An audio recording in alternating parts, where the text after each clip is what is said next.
Good evening, everyone. This is Miss Tech Trader, your speaker for tonight. Our live webinar topic is trading a form of gambling? So, is trading a form of gambling nga ba? Napag-isipan ko yung topic na ito. It's because na marami na akong nakikita or nababasa na when when it comes to such brokers, traders, mentors na nag-i-invite. So, yung mga bago, yung mga walang alam, yung zero knowledge. So, akala nila parang sugal. Yun, mga katulad lang ng ano niyan, scam yan, maubos yung pera niyo dyan. Yan, di ba? Okay. So, pag-usapan natin. And by the way, aspiring traders, ako nga pala si Mistek, a trader and an influencer. Forex and crypto enthusiast since 2018, certified prop firm passer, certified um, account passer. And before anything else, I would like to thanks Tickmill Broker for giving me this opportunity to give you this educational insights. No, thank you so much. Thank you so much, Tikmel, for this opportunity na naging open, na naging challenge na din sa other part ko. Bakit siya naging challenge? Because sa TikTok natin, lagi po ako nagla-live doon, nagla-live webinar, nagbibigay ng mga insights, ng mga education. At the same time, nagbibigay din ng signals usually sa trading natin sa gold.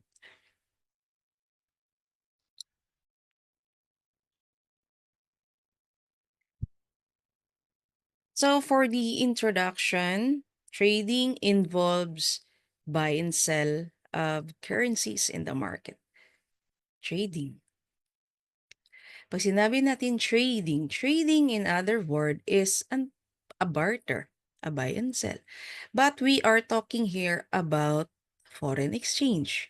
So that's why trading involves buy and sell of currencies. While, kinakailangan ko kasing i-compare siya, but it differs ha. Later on, it differs na hindi sila pwedeng i-compare. Yung point ko dito is pinapaalam ko for awareness na yung trading, lalo-lalo na mas mabilis kasi natin ma in, ah, mabilis kasi natin maintindihan yung mga pangmadalian na paraan, 'di ba? Kapag once madali yung paraan, dun tayo. So, mas alam ko mas sikat yung paggagambling kaysa sa pagte-trading. Si gambling kasi is a game of chances, hope, and high risk, high reward. Pag sinabi natin gambling, wala lang. Luck, hulalisis, bahala na. Parang talpak mo na dyan, iwan mo na. Parang ang spare ng money mo is for you to risk just to get a high reward.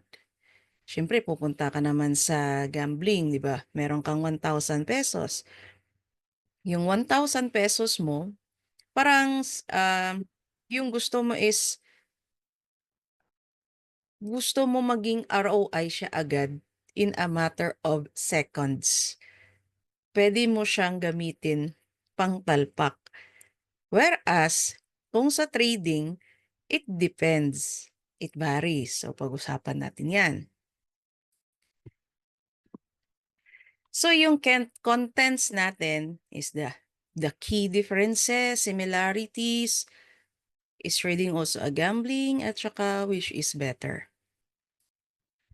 So, yung key differences natin, so nakikita natin yan sa screen, the trader and the gambler. Nilagyan ko lang ng baraha, tsaka yung, anong tawag yun sa cards na yan, saka sa dices. So, definition, buying and selling of assets, kapag ikaw ay isang trader, kapag ikaw naman ay A gambler, betting. A game risking money to gain profits. Yung sa skills naman, versus chance, ito yung difference. Si trader kasi, it requires strategy, analysis, includes fundamental and technical. So meaning to say, yung pagti-trading is involves education. How about naman sa pagga-gambling? So risking on time, parang ginawa mo siyang hobby, pastime. Mostly, yung pagga-gambling di naman required yung education, but alam mo ba kapag pula ka sa puti, kailangan pa ba ng education? Hindi ako sure sa strategy kung meron. Kung meron, sige later pag-usapan natin. So you have to take down notes mamaya. After after the presentation, pwede tayong mag-Q&A. Sa returns of investments, confirming after research and tested. So meaning to say, yung pagtitrade, kailangan mo muna siyang DYOR. Do your own research. Sa gambling naman, high risk, high reward pa din. Sa pagtitrading, meron siyang risk management. Kaya mo siyang i-trade ng 1%, 2%. Kasi bago ko to i-present, naalala ko, kung ako kaya, kasi isa din akong, naglalaro din kasi ako naman. Alam ko yung tinatawag na betting eh. Sabi ko, kaya kapag meron akong 1,000, itatalpak ko yun sa scatter. 1%. 1,000 ng 1%. Siguro, lagay na lang natin 10 pesos. Parang ganun. Pwede kaya yun? Kaya lang, iniisip ko, once i-apply ko siya, later on, parang ang boring. Bakit siya boring? Kasi parang parang walang exciting eh. Maglalagay ka lang ng maglalagay. Parang bahala na kung mananalo ka, swerte. Kung matalo ka, edi next time. Parang yun lang. Parang yun lang. Parang ganun. So, kung sa trading kasi, inaaral mo lahat-lahat, may strategy. Yung panalo mo, hindi naman siya ibig sabihin na continuous, but consistency. Merong ganun. Pero sa pagga-gambling niyo, parang hindi ko siya makita na meron siyang continuous. Lagi naman kasi yung continuous na nasa una yung panalo. Siguro after ng panalo mo, mababawi. Diba? Yan yung mostly based sa naririnig ko, ganun yung nangyayari. Sa naririnig, hindi, nakikita din natin sa news. So yung mindset and control. Si trader kasi, once na nasanay ka na sa emotions, kasi si trader kailangan mo i-master yung emotions. Si gambler kasi, talpak lang talpak, nagre-revenge trade. Kung hindi siya trade, nagre-revenge sa ng kanyang talpak. So, ganun yun yung mindset. Yung mindset kasi ng gambler is, yung capital niya is pabilisan na maging ROI in a matter of seconds. Si trader kasi continuous, may plan, merong trading plan, may pinaplanong risk management, tsaka may control sa sarili na hindi siya kinakailangan na mag-revenge trades, hindi na kailangan mag maglaki ng lot size. So yung pinagkaiba ng dalawa. Later on, meron pa akong example dito. Pagdating naman sa focus, sa traders, professional traders can generate consistent. Makikita talaga natin na in the long run, at trader merong consistency results in the long run. So that's the difference between a gambler. Si gambler kasi today lang. Bukas, it's either magiging milyonaryo ka or magiging pulubi ka. Ganun yun. Yung similarities ng dalawa, both involves the risk and uncertainty. Both involves profits and rewards.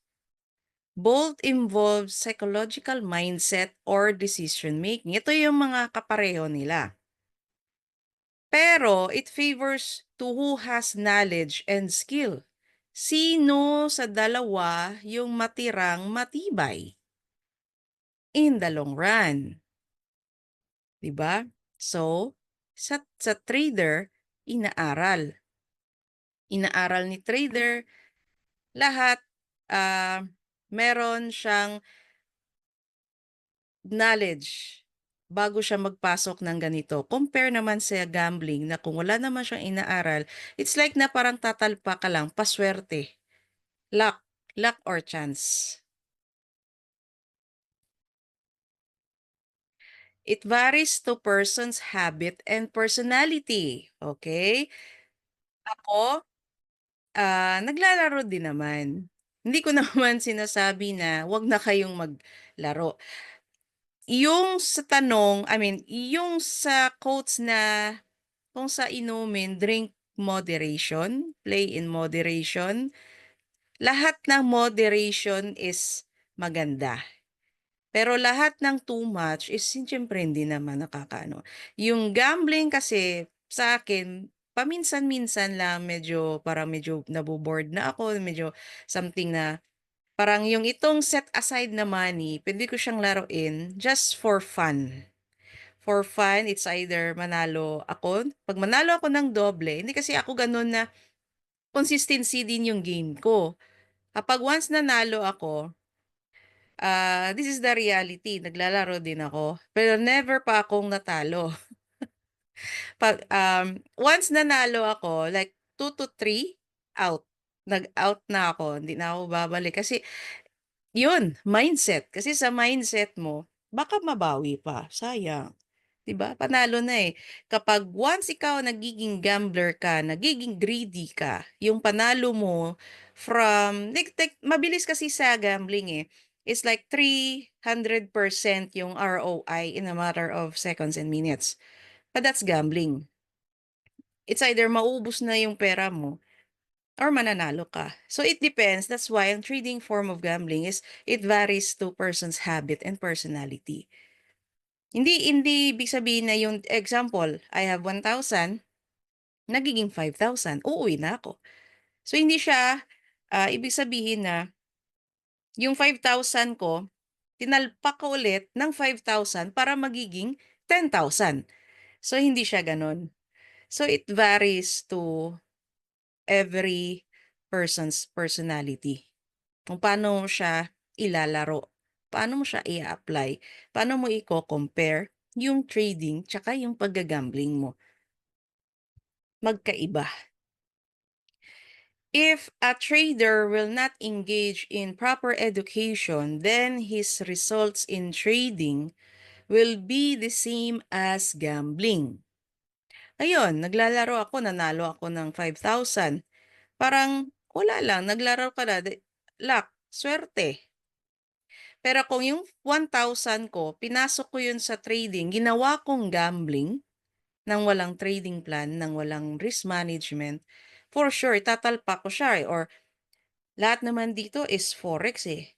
Yung 1,000 mo supposed to be dapat is 0.01. Eh gusto mo kasi madali yung ROI. Let's go, gamitan natin ng 0.1. Gamitan natin ng 1 lot. Ayun, ubos. Pagkaubos, umiyak. Nag-deposit ulit. Nag-revenge trade para mabawi yung natalong 1,000. Ayun, tinalpak ulit. Walang control. So, yung trading is not a gambling as well. Kasi yung pinagkaiba ng dalawa is a form of education. Si trading kasi involves educations eh. That's why meron tayong ganito. That's why meron akong binibigay ng mga education, shares of insights. Since gambling is a bet of money for you to get profits by luck, pleasure, and games. Yun. Paglalaro or paggagambling is just for fun. Si trading, I think is just, for trading naman is partly business and partly with skills and profession. involves.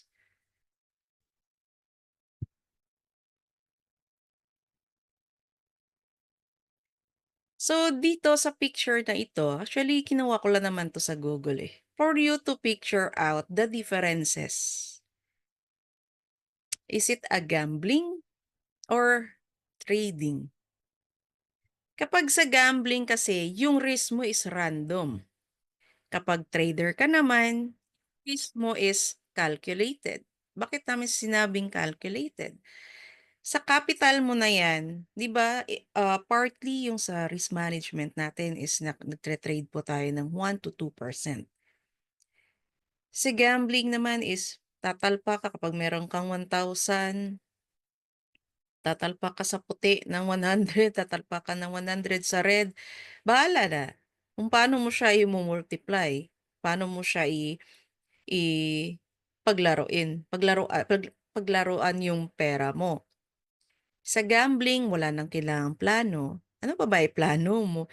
Siguro sa next game sa white ako, dito sa pula muna ako. Gano'n ba yung sa gambling? Kapag sa trading pinaplano pinaplano mo, nagse-set up ka, nagbabasa ka ng news, nagcha-charting ka, 'yun. Sa You are trading for excitement. Sa gambling naman kasi, na excite ka. It's just for fun. Parang gusto mo lang i-try, parang curious ka, at na-curious ka. For the trading man, you are trading to make money, 'di ba? You are trading to make money. Same thing naman sa gambling natin. You are playing to make money. Pero hindi siya sinasabi na to make money, but just to get a high risk reward lang siya. Sa gambling kasi you trade based on what you want. Dun ako sa puti, dun ako sa pula, dun ako sa banker. You trade based on what you see. O, bilang isang trader, nagte-trade ka kung ano yung nakikita mo na feeling mo magba-buy ka na or magso-short. Magba-buy ka na or magse-sell. So, yung picture natin nito is trading is an art. Only legends know it. It's not gambling. So, yan yung pwede natin i-conclude na yung pagte-trade natin is hindi siya gambling. As long as you have to apply education and master your emotions. Hindi naman pwede tumagal ako dito. Yan, for example, hindi naman pwedeng tumagal lang ako dito na hindi ako kumikita sa pagte-trade. Hindi naman ako tumagal dito para lang to make my trades a high risk gambling. So itong picture na ito is makikita natin on the first na nakita natin. Ito yung first picture kung bakit ako gustong mag-trade, eh. Nang dahil sa ganda ng candlesticks. Yan yung first impression kong pumasok. Hindi ko pala in-expect na yung trading is ganito pala kahirap. This is the reality sa trading na hindi pala siya madali. So I've been into 7 years for this trading journey na yung pinagdadaanan ko is naging madali. Well, yung trading natin is hindi siya gambling. Magiging gambling lang yung results mo, like dito. Magiging gambling lang yung results mo if you are not proper educated. Papasok ka ng walang alam, magde-deposit agad, hindi mo pa alam. Yung alam mo lang is buy and sell kasi sabi nila, trading is buy and sell lang naman. Dalawang options lang, buy and sell, but if hindi ka well educated, it will ruin your financial life. Gagamitin mo lahat marami akong naririnig na sinasangla yung just to revenge, trade na sila, eh.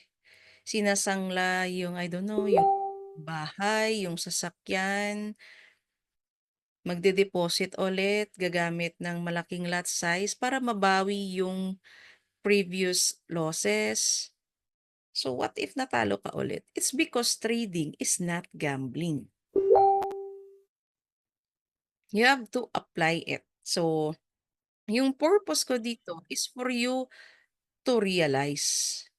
It's an awareness that you need a control to yourself na hindi mo sa kailangan ubusin yung pera. You have yung always na nakikita niyong disclaimer na paulit-ulit, invest only what you can afford.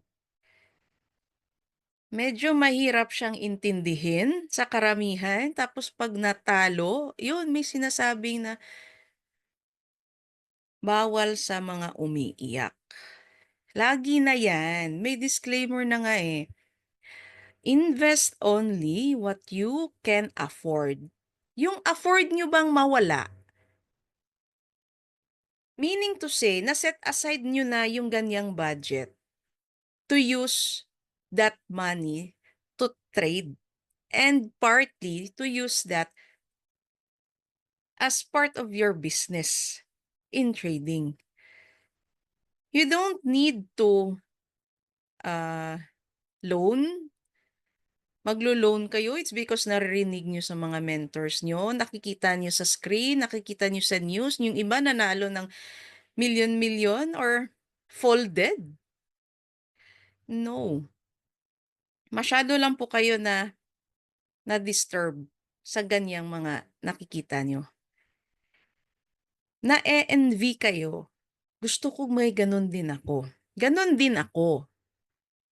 You have to cut that part. Yung puwede niyong i-apply, number one, you have to join in their community, kung meron man. Yung mga nagpo-post ng mga, mga 1,000x, ang dami-dami gano'n mga nananalo. Two, you have to check their port as well. Baka ngayon lang sila nanalo. Di niyo alam yung previous nila, baka pang-ano lang 'yan, yun na yung pambawi nila. Baka di niyo alam yung previous. Siyempre madali lang kasi i-post yung panalo, eh. Ang hirap i-post yung talo. But what important is, you have to check the background portfolio. If continuous ba, if puwede niyo siyang magiging i-inspired, maging inspired kayo sa kanya. Again, I have to tell you that focus on yourself. Just focus on yourself. The day one of trader is very different to the day 100 of trader.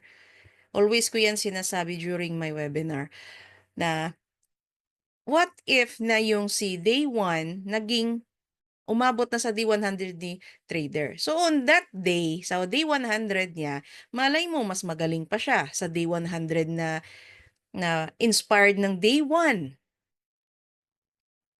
So ganun yun. You have to focus.